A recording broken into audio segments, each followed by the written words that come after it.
So I got this snuggle baby right here. This is Miss Amali. Miss Amali. Hello. See, it's a baby. So one of the things that we were talking about this morning, Sherry and I, is some of the fallout from Savannah Hernandez. So it's not particularly Savannah Hernandez, but it's a lot of, I would say, weak individuals in the workplace. So typically a lot of them are women. And Jordan Peterson was talking about this, about a lot of women get in the workplace, which of course is traditionally men. And traditionally women take it personal when they feel locked out, or they feel like there's a glass ceiling, or they don't get paid enough. And that's what's funny is if it was all men in the workplace and one guy goes, hey, I'm not getting paid enough. Hey, I feel like I'm not getting a raise. The rest of the guys are going to tell him, hey man, shut the fuck up. Put up or shut up. Work harder. Do something more unique. Or if you don't like it, fucking quit. Right? And that's fine if it's all just men in the workplace. That's the way men talk to one another. But all of a sudden, if that one that speaks up is either effeminate or a woman, do you see the dynamic? Now, it's nothing against, most people don't hate gays and they don't hate women. I certainly don't hate gays and I certainly don't hate women, but I'm in a different work environment. So me, I don't care. But these weak people who are really insecure and require validation all the time create a burden for the rest of us. So me as an entrepreneur, I learned a long time ago that nobody is going to thank me for my work. Nobody. So it doesn't mean that I need to praise myself and try to make myself important out there. And that's not what I do. I try to make my work important and my message important. Not me. That's one of the reasons why I don't show up in a lot of my videos. So I know you guys wanted to see my sexy legs, and that's what you're going to see today. So, but and if you look at somebody, and we'll use her as an example, Savannah Hernandez, if you look at her feed, don't comment, by the way. You guys don't need to comment on her. I was just posting that so that you could read the comments of how ugly people were getting. So most of the people that are commenting don't know me and have never met me and never spoken with me. So, which is fine. I was just using it as an example. So the other example is use Savannah's feed. Look at her feed. How many selfies are there? How many things are there? There's actually a self-deprecating picture that she makes where she looks not beautiful. And if you go inside of that and read the comments, I make a comment that she looks like another comedian, which is actually a funny joke. However, because Savannah is judging me on what I look and my age and a bunch of other things, I'm not qualified in her eyes to comment. And so that means I'm not as good of a comedian as she is. I'm not as good of a person as she is. She's making this judgment. I'm not. So again, I assumed we were equals because we were both doing open mics. We were both writing. We were both doing that kind of stuff. Savannah obviously thinks that she's better than me, and that's fine. That's her opinion. And that's her bet, basically, on her career and things like that. So, just to clarify what I meant by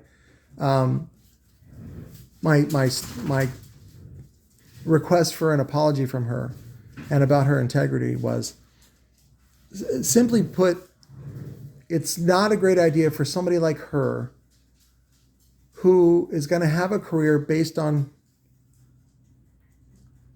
her comedy, but also her looks. And the kind of work that she wants to do requires a very sterile, pleasant background. And her responses to me are not pleasant and they're not sterile. And so I was just simply saying, when somebody comes to me for comment on her in the future, I'm not going to hide it. Why should I? This is who she really is. This is the kind of person that she really is. So, and again, it goes back to, it's not that she abuses alcohol. It's just simply that she feels sorry for herself. So those sort of vices show up in a lot of comedians because what I've seen is that they feel sorry for themselves. And they express that in sometimes sex overindulgence, alcohol, and drugs. And I understand that. So and just so you know, somebody was asking me like, "Oh, Patrick, you just want the drama," and I was like, "No, I want the real deal. I want to be a real comedian, and I want to be surrounded by other real comedians and other real professionals." So, and this is a way for me to not only keep my integrity, but also to flush out the fakies. So, as we found with Jill Kimmel. So, and she outed herself. So, to do something like that, especially on a public forum like that, that's all her. That's who she is. So, was it a trap? It's not meant to be a trap. The way that, Savannah has stated that she was basically trying to trap me by allowing me to continue to be her friend so that I could, basically give me enough rope to hang myself. So, which is fine. And again, and the only reason why I bring this up on this channel or even talk about this is because this is life. This is what really happens. And if you try to even be successful at all, you're going to run into people like this who don't like you for whatever reason. And then they're going to try to shame you or embarrass you or use whatever leverage they have. So, and then last night, I just ran into this clip about Jordan Peterson talking about weak people. And I'll post the clip for you. I actually posted it already on the posts here on YouTube. So, but I'll put a link into the description. It is fascinating the way that he talked about it. And that's exactly describing what Savannah's behavior is. People like that feel sorry for themselves and then they seek revenge wherever they can, right? Because Savannah's not getting enough compliments. She's insecure. So it's your job to help encourage her, to help her along. But what happens is it shows up in work and her fans will detect it. So when you go see a comedian that talks about something significant, it changes your life. It changes your perspective. It changes, you remember it. And it's not just the bits, but you remember the stories and the lessons that are purveyed by a really good, top-notch comedian. Now, somebody that's just it's just jokes and it's just what's the word? Entertainment, and it doesn't mean anything. It's just bubblegum, right? And nobody remembers those comics. Nobody remembers those jokes. Nobody remembers any lessons from that. So, and you got to understand that I'm in this to be a writer. I'm in this to be a storyteller. I'm in this to really change people's minds.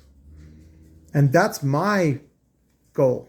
And it has nothing to do with me personally. It has to do with, in other words, being a conduit for God, for lack of a better word. And of course, some people will say, "Oh, that sounds grandiose." And I'm like, a lot of dreams are grandiose, but these are the feelings that I feel, and I'm tired of denying them. So growing up in my family, I couldn't talk about any of this stuff. I couldn't talk about my dreams. And what's funny was, even at the time when I started getting the rejection from my family, it was just like, hey, I want to make music. I want to have my own studio in my house. And what's funny is, if you own a house and have a spare bedroom, that's actually really a possibility. You go, okay, let's do some wall treatments. Let's put a mic here. Let's do this, and then bam, you got a recording studio. So it's not that really big a deal, but for other people who, again, feel sorry for themselves and want to drag everyone down, or rather, I should say, it goes back to the pot of crabs story. So if you ever see a pot of crabs, fresh crab, they're all alive, they're all, being crabs, you can leave the pot uncovered or whatever the container is uncovered, because if one tries to escape, the other crabs will pull the crab down. Where are you going? What makes you so special? Who do you think you are? Those kinds of things. See? So, and I'm sharing my stories here because if you have any chance, it's important to be prepared for this, because this is coming. It's coming for you. And it's not just other people in your industry. It's not just other people at your job. It's the government. There's people in government that you haven't earned this, you haven't earned that. And it's like, who the fuck are you? Who the fuck are you to judge me? So that I can feed my family, so that I can live a better life. right? And then, of course, that goes back to the caste system that you see in places like India, where it's like, who do you think you are? You were born a beggar, so you're going to be a beggar. So shout out to, Abrar, I think his name is. He was talking about Slumdog Millionaire, which is a great film if you've never seen it. And it's really a Hollywood version of a Bollywood movie, because they do have a dance number at the end, which is traditional in a lot of Bollywood movies. So anyways, I love you guys. Have a great weekend. I'm working on Andy's 24s. I want to knock them out. I've just been ignoring them and making other stuff priority, and I apologize. I want to negotiate, and of course, I'll hook you up with some free shit for the wait. Thank you, Andy. I'll talk to you later. Love you. Bye.